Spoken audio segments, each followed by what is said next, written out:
Hello, friends. Welcome to Creative Medicine.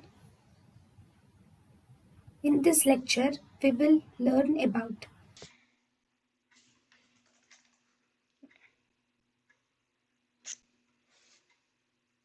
Now, frontotemporal dementia.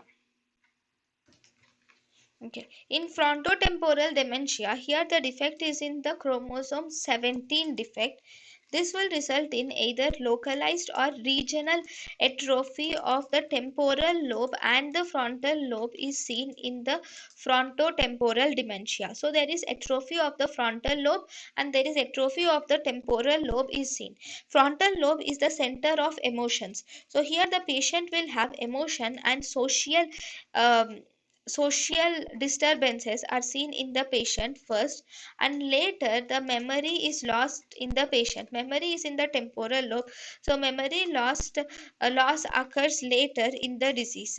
So this is frontotemporal dementia, where there is atrophy of the frontal lobe and the temporal lobe due to the defect in the chromosome 17, and this is also called as Pick's disease.